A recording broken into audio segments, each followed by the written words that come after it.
Hey, welcome to Bones Collector. A couple of days ago, in the mail, I received a game that I backed on Kickstarter called Rice Dice, a Spirits of the Rice Paddy dice game. This is a dice version of the game Spirits of the Rice Paddy. Board game, excuse me. And I have not played that board game, but it's very popular. So I took a close look at this on Kickstarter, and I did back it. And I just got it, like I say, in the mail a couple of days ago, so I wanted to unbox it, which I did a video for you, and then I wanted to play it, and then I want to show you how to play it, which I'm going to do right now, and I'll tell you if it's a good game or not. So here comes Rice Dice, a Spirits of the Rice Paddy dice game, right at you on Bones Collector. Okay, here's how Rice Dice, a Spirits of the Rice Paddy dice game works. First of all, this is a two-player setup.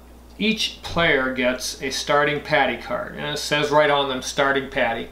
I don't know if there's 5 or 6 of them or something. You give one to each player, but you're going to end up with a starting paddy card. It already has a planted field. But here's how the mechanics of the game work.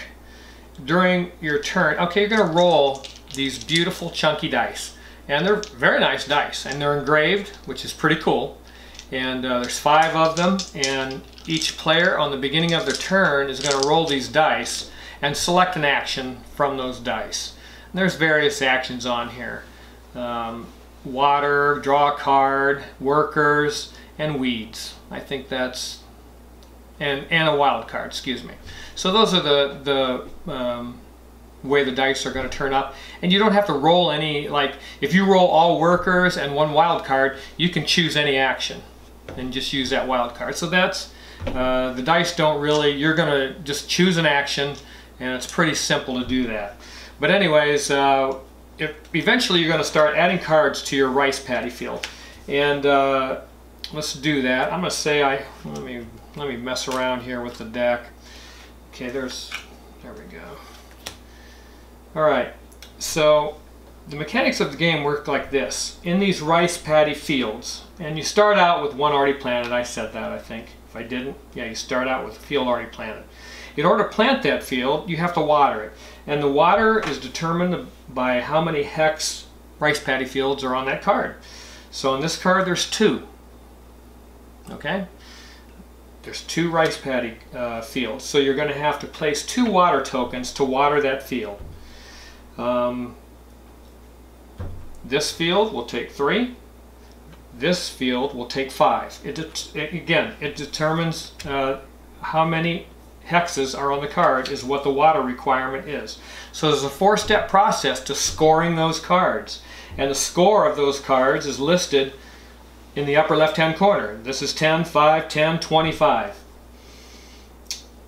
And also on the left-hand side of the card is the scoring equivalent, whether it has 1 weed or 2 weeds. So if you have 1 weed, this card, instead of being worth 10, is going to be worth 4. If you have 2 weeds on this card, it's going to be worth 2 instead of 10, or 4 if you have 1 weed. So that's how the cards are scored. Okay, so once you water the field, and this water requirement is 2, you may plant the field. Now, you cannot harvest that field until the water has been released either to another field or back into the reservoir. So in order to harvest that, you have to get rid of the water. So you have to water the field, number 1. Number 2, you plant the field. Number 3, you release the water from that field. And then number 4, you harvest it and score the card. And that's the main focus of this game. And it can be very complex because you want to think about how you want to do that. This water can only be released downhill. Okay? And you only have, okay, if this card needs 2 water and you release this 2 water to this field of 3, at the end of your turn, if you don't have another water on that field, you lose those 2 water and you have to put them back in the reserve. And so you have to think about how you're going to work that. And that's really some of the fun of this game, is working those cards and using that water to your advantage. So again, that's the core focus of this game. You water the field, you plant the field, you release the water, and you harvest a field to get points. Now that sounds pretty simple, but that would be a pretty good game in itself right there. But there's more to this game, and here's what it is. Every one of these cards has text on it that give it some kind of a twist or a power, so to speak. And that's where this game really gets fun. And let's say for this 25-point card, let's read this. Glorious Dew. Add 1 extra water to your final roll result. Hey, that's pretty cool. This 3-patty field says Blessed Field. When weeds are added to your patties, take 1 fewer. This card says Crafty Workers. All workers rolled, as long as it's not a double worker, count as a wild card. So any workers you roll that are just a single worker, that can be a wild card. You may not want any workers. Maybe you want water. So there you go. You can use it as a wild card, you can use it as water. That's pretty cool. So all of these cards have text on them that give you some other way to manipulate this game. And that's very important, because if you have an opponent that gets one of these, and there's only 5 of these 25-point cards. So if one player gets that and starts to water and harvest that field, that is 25 points every time they harvest. And it only takes 100 to win the game. So they harvest 4 times, boom, they've won the game. And so you have to pay attention to that and find a way to get cards that are going to nullify that. And I think there are some cards in here that let you remove a card from your opponent's rice paddy field. I've only played the game twice, but I think that is fact. So that's pretty cool. And that's a lot of what this game is trying to manipulate the text on these cards to your best advantage, to not only score points for yourself, but to nullify what your opponent is doing. So this game can be a little cutthroat. Not bad. I mean, it's nothing that I would ever say, oh geez, I'm getting rid of this game, it's so cold and cutthroat. It's not the case. The game is very, very good, and it's not all that bad as far as take that. So this, when you play these cards, you have to think about where you want the water to roll, because it only can go left to right. Water cannot go uphill. So the water has to flow downhill. So you have to think about that when you're placing your rice paddy fields, the cards that you select. You can replace those cards that you select. You can only have 4 in your tableau. And once you start drawing cards, maybe you'll say, oh, this card's better. I need that card. And there are cards in here. At the bottom of each card, there is I think it's called a spirit name. And this is Bawang, this is Barong, this is Awan. So there are spirit names, and some of the cards say if you've got 4 of that card, you get this power. If you've got 2 of this card, you get this power. And so it's very important that you pay attention to those also, which adds a little more complexity to the game. I really like that. So that's something to think about too when you're playing the game. But that's really about it. And then you score the points on this scoreboard, and on the scoreboard, it has dark circles on 25, 50, and 75. And those circles are to tell you that you can draw an event card. And you turn one over. And these event cards that on this table are they're part of the Kickstarter package. I don't know if those are going to be available to people later on at cons, or if you're going to be able to, if they're going to put out an expansion or something. Same with these achievement cards. They add just a little more complexity to the game, and they were part of a Kickstarter package since I kickstarted the game. So, but you don't need those. I mean, this game is a lot of fun, and it is really something that, in order to win, you're going to have to think hard, and that's all I ask of a game. So that is how you play Rice Dice, Spirits of the Rice Paddy Dice game. You know, that's the basics of it. And you're just going to keep drawing cards and harvesting these cards and scoring points until you get to 100. First one to 100 wins the game. All right, so that's Rice Dice, a Spirits of the Rice Paddy Dice game. First of all, I want to talk about the components of this game. A lot of people really get kind of hung up about that, but the components of this game has got some beautiful chunky dice. Card quality is good, and I mean the components are what the components are. As long as the game is solid, for me, that's what's most important, because a solid game will keep you coming back to it. It's addictive. And games that are not solid, that have great components, will sit on the shelf.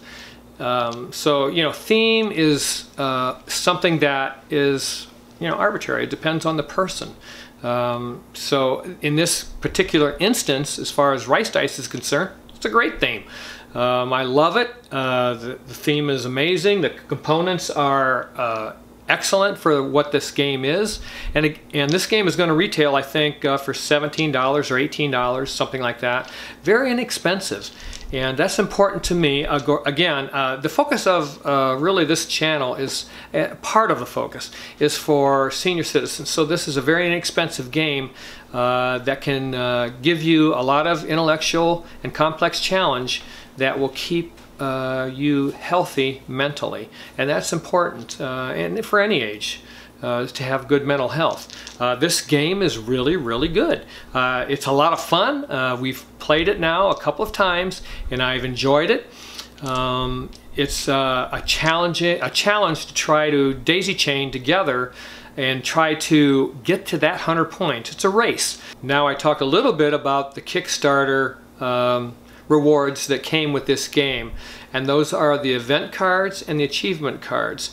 The event cards I really, really liked because they put a little twist in the game that is going to change the way you think about your strategy. So that's pretty cool. And you turn them over each time, let's say 25, 50, and 75 points. When a player crosses those, you're going to turn over a new event card.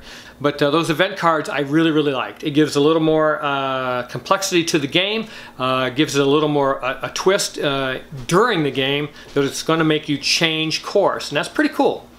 Now the achievement cards I'm not all that crazy about because the point totals on them are kind of low, so it's not going to be something that you're going to constantly think about. So it's really more incidental. So you're going to kind of look at those, and it's hard to do this, but you're going to look at those and try and remember that you know, when you make a move, hey, can I do this move and get that achievement card and pick up that 7 points in the process. So it may have a little bit to do with how you make your decisions on your turn, but I don't think so. It's just like, oh, well, this is convenient. I'm going to do that and pick up this achievement card and get an extra 5 points or whatever. So the achievement cards are kind of incidental. The event cards I really like, but both of them are another addition to the game that gives it a little bit more complexity, makes it a little bit more challenging and a little bit more fun. So those cards are pretty cool, and hopefully they release those in an expansion or something. So that's the rewards from Kickstarter. But they're not necessary. This game is beautiful and challenging in the way the core game components put it together. And the designer, let's see, Philip DeBerry, I think is his name. Hey, did a nice job. I love the packaging of this game.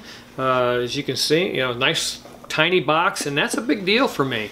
I live in a small place, and I like games that offer an intellectual challenge, intellectual gymnastics that make me think and make me really have to stop and weave together a strategy that is going to bring me a victory, because that's the fun of board gaming, is to win.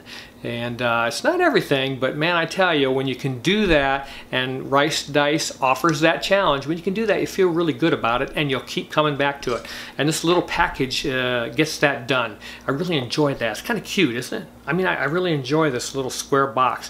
When I saw that on the Kickstarter, I was like, you know, that's one of the things that attracted me to this game. If the game is good, that's even better. And it is good, and I really enjoyed it. I can recommend it wholeheartedly. The theme is positive, the gameplay is intellectual, and you're going to enjoy it.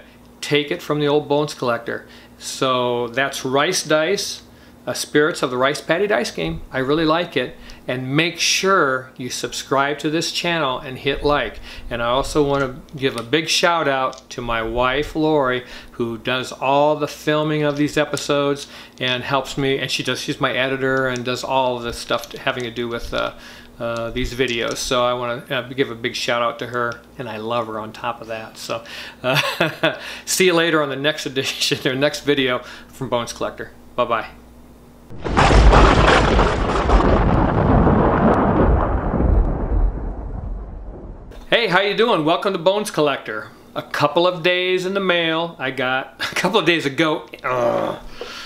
Those are the two things that are very important to me in a board game, and that rice dice, a Spirits of the Rice Paddy dice game. There was, like, even in the rule book, there's some tongue twisters.